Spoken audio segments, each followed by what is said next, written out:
Imagine a mind so powerful it could see the invisible mechanics of the universe, and at the same time, so restless it could never find peace. A man who drew human hearts with the same precision he used to sketch flying machines centuries before any actual attempts at flight. A revered genius, but also an enigma, isolated, haunted by his own ideas. This is Leonardo da Vinci, not just the artist behind the Mona Lisa, but a complex mind shaped by silent obsessions, a relentless search for meaning, an existential void that glory could never fill. Leonardo was born out of wedlock in a rigid society that branded illegitimacy as shameful. This early social exclusion wasn't just a mark on his record. It shaped his psyche. Denied access to formal education, he never learned Latin or Greek, the languages of academic authority. Yet he defied the system, becoming not only a painter but an engineer, scientist, anatomist, and philosopher. While his work dazzled the courts of Milan and Florence, his internal world remained unreachable, even to those closest to him. His mind was a constant storm, chaotic, electric, and painfully aware. To understand Leonardo is to dive into a mind that never stopped asking why. He would spend hours observing the movement of water, the wings of birds, the curvature of a smile. Everything demanded analysis, dissection, comprehension. Yet behind that relentless curiosity was an emotional cost few could comprehend. Today, many psychologists speculate he was neurodivergent, possibly exhibiting signs of ADHD.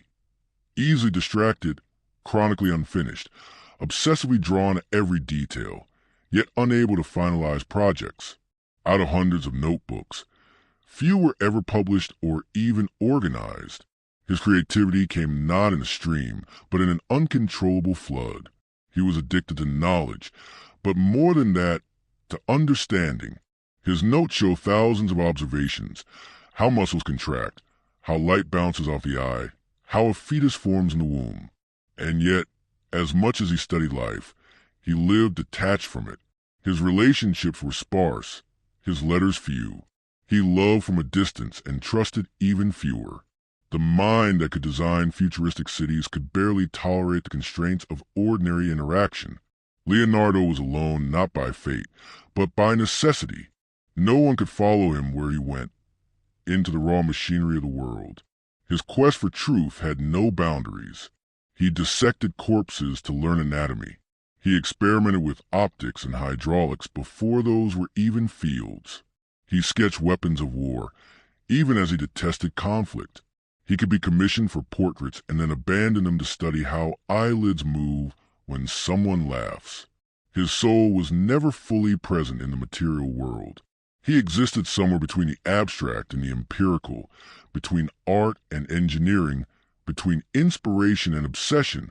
He kept meticulous records, but wrote them in reverse, mirror writing, legible only through reflection. Why? Some say it was a code to keep his thoughts private, a way to shield his discoveries from the ignorant. Others think it was simply habit, a sign of his left-handedness. But symbolically it says more. Leonardo was never writing just for others. He was trying to speak to himself. A mind too vast to confide in anyone else. A thinker who feared not being understood. And perhaps more deeply, feared understanding himself too well. Leonardo's notebooks are a testament to the range of his genius, but also to the depth of his unrest. His observations jump from anatomy to philosophy, from music theory to military architecture, all within the same page. His brilliance had no boundaries, but neither did his torment. Despite his cultural achievements, despite the wealth of royal patrons, he wrote near the end of his life, "I have offended God and mankind because my work did not reach the quality it should have." Imagine being Leonardo da Vinci, universally acknowledged as one of the greatest minds in history, and believing that you failed. This deep dissatisfaction, this emotional fracture at the core of genius, is what makes a story so human. Great minds are often depicted as divine or superhuman. But Leonardo's tragedy was precisely that he was too human, too sensitive, too conscious, too relentlessly reflective.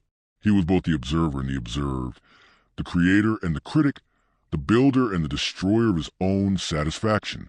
He pursued perfection not just in technique, but in truth, and truth, in its rawest form, rarely brings peace.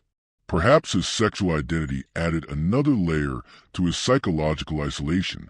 He was accused of sodomy in 1476, charges that were dropped, but the stigma remained.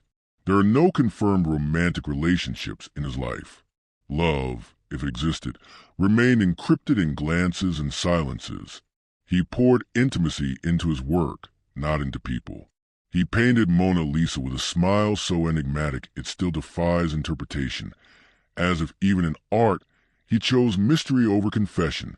Leonardo's solitude wasn't just circumstantial, it was existential. His mind moved at a speed the world couldn't match. That kind of acceleration is exhilarating, but it's also terrifying. It means living in the future while being trapped in the present. It means dreaming of machines while the rest of the world still believes in alchemy. His notebooks are full of bridges never built, ideas never completed, systems never published. He lived in an internal universe more advanced than the external one he inhabited, and that dissonance became his lifelong burden. In the end, Leonardo's legacy is far more than a list of inventions or paintings. It's the echo of a mind that refused to settle, a mind that saw too much, too clearly, too fast, a consciousness that sought totality and found, instead, fragments. He died in France in the arms of royalty, but still dreaming, still sketching, still chasing something just beyond reach. His death was not the end of a journey, but the final note in a symphony no one else could hear. And maybe that's the true secret of Leonardo da Vinci. Not his art, not his science, not his visions, but the haunting silence between his thoughts. The unanswered questions, the relentless pursuit, the exquisite loneliness of a man who touched eternity and kept going even when it hurt.